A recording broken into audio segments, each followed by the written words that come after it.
Alright, ladies and gents, Kenny Smith, Total Force Training Group. I've done fucked up making this video twice. This is the last time I'm trying. Alright, I'm comparing two classic sidearms. The modern paradigm, the full-size Glock pistol, yeah, y'all like the Sheehan Abbott book back there, and the classic paradigm, the samurai sword.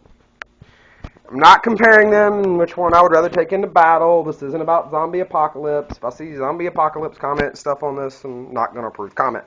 It's not what it's for. This is meant to discuss those who think that eliminating the firearm, the inanimate object, will eliminate people from killing other people. It just won't. All right, that's been tried. And as a matter of fact, 1876, the Japanese emperor put a ban on wearing swords in public to keep anybody from rebelling against him and the like. Essentially, they retracted the people's right to keep and bear arms. What is the direct result of that? The Satsuma Rebellion. I am not suggesting in any way, shape, or form that if someone takes away my right to keep or bear arms, that I'm going to rebel. I'm not saying that at all. I'm just saying, obviously, it didn't do so well to limit the violence.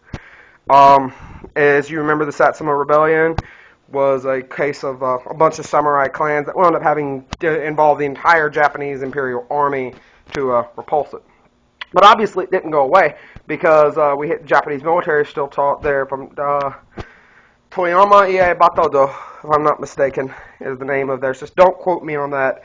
I'll put a comment on there on the page if I find out that's wrong. I should know it because it's Sheehan Abbott's system that he teaches, or not his system, but what he teaches with the sword. And I was just reading his book earlier. But okay, let's look at advantages versus disadvantage. The Glock pistol succeeded in its design to be a lightweight, highly reliable service pistol. A service pistol, or any pistol for that matter, is not issued to be an offensive weapon. It's meant to be a defensive weapon. It's meant to repulse an attack. All right? It's meant to make people leave you alone. The sword is a general purpose weapon. For certain warriors of the samurai class on the battlefield, the daisho, or long and short sword set, were the only weapon. The long sword, what you see here, was offensive, and the short sword was defensive or used in close quarters. So there's no comparison in mission. Okay. Connection to a warrior culture. And a lot of great warriors that carry this. None of them are half the men that I've met so far, that I have met personally at least, as the men that carry those. And I say that based on the violence of the battle. Gunfights are extremely violent encounters. However, bullets are addressed to whom it may concern. Blades are addressed to you personally, okay? They're extremely violent encounters. Then we get into this right here. Let's see. This has my factory barrel in place. This in 40 caliber right now. It'll probably be a 9mm before I leave here tonight. Either way, you have a small bullet propelled at a pretty high velocity. Can't punch but so big of a hole. The 45 guys say a 9mm may expand, but a 45 won't shrink. There's some merit to that. Not in the sense of the caliber argument, but they are right. It won't shrink. Okay, 45 is so powerful, huh? Well, there's 27 inches of carbon steel. You want to put that in caliber, that's 2700 caliber. Not .2700 either, 27.00. Bigger is better, right? Now let's look at penetration. Most pistol bullets are designed to penetrate 12 to 14 inches in gelatin or so, then stop.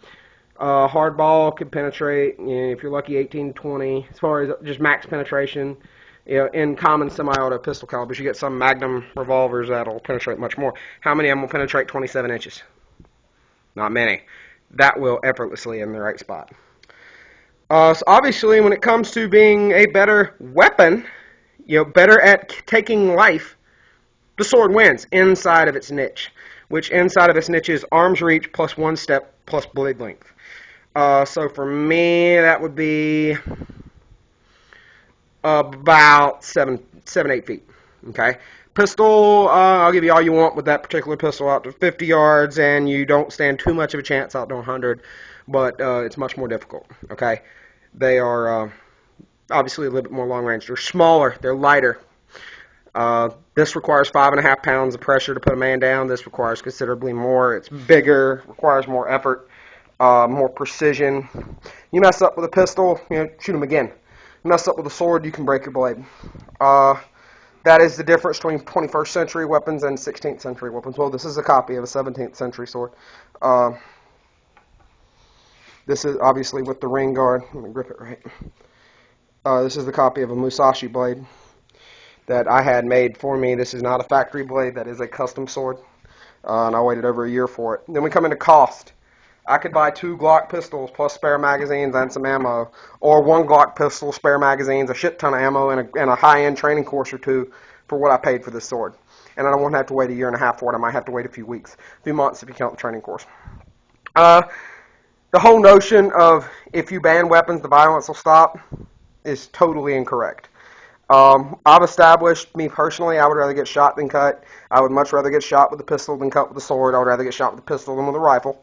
I would rather get shot with a rifle than cut with a sword. That swords scare the shit out of me. Now, I'm not saying you should ban swords. I'm saying you should not try to ban anything like that because people are freaking morons. Prisons are full of them. All right, a guy I've known for 20 years just up and killed his girlfriend and dumped her in a landfill the other day. Weapon of choice, strangulation. You're going to ban rope and you're going to ban hands and rocks. Don't try to ban guns. All right. One of the deadliest events in the city of New York, Pat Rogers detailed it. I'll put a comment up on there with some background on it. Involved not any weapon that we would think of. It involved less than $1 worth of gasoline and a Bic lighter in the 80s. All right. You're not going to ban crazy. Okay. It was actually a Facebook comment on my personal page that made me think about this, and I try not to go too political. Most of y'all know that, but you know, I make my living with a firearm. I have made my living with a firearm since 4 days after I graduated high school. I graduated high school May 27, 2005. May 31, 2005, I was at Parris Island. Okay. Spent 6 years in Marine Corps Reserve. Just got out last year. And obviously now I'm a professional firearms instructor. I make my living with the weapon. All right. And I will tell you this. My weapon has not killed anyone that was not willing, able, and perfectly capable of killing me. All right. A lot of people get off, oh, well, you're a private military contractor. Yeah, I am. Been doing that for the last 2 years. Marine Corps Reserve. Hated it, by the way. But I've been doing that since April 2009. You're a mercenary. Wrong. I'm a contractor. There's a big difference. Mercenaries do what they do for money. As a private contractor, I will tell you this. I will not use my weapon on anyone for money that I wouldn't gladly use my weapon on for free. Okay?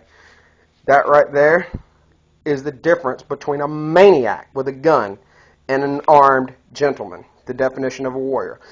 I'm using the phrase gentleman because I happen to be a 6'4", 240-pound guy. Does that mean that a warrior is not an armed lady? Absolutely not. A warrior can just as much be a lady as a guy. The warrior is your brain, not your plumbing. All right. So hope this kind of got y'all some insight. Hope this gets some good discussion. And I'm always happy to show off my sword. Anybody that has any questions about the blade or whatever, you can address it. If you want to discuss the issue, cool. I don't do tinfoil. I don't do the government's going to take over, they're going to take our guns, blah, blah. No, I don't want to hear that shit. All right. But if you want to discuss like grown-ups, I'll even listen to the viewpoints of why they should ban them. But if you want to discuss like grown-ups, feel free to comment on here. Find us on Facebook, facebook.com/totalforce. All right. Chief Master Instructor Kenny Smith signing off. I got one more thing I want to show y'all. Down my buddy right there. He's been in here filming with me. It's my filming buddy. All right. Y'all have a good day. Stay safe. Watch your ass. One ass to rip.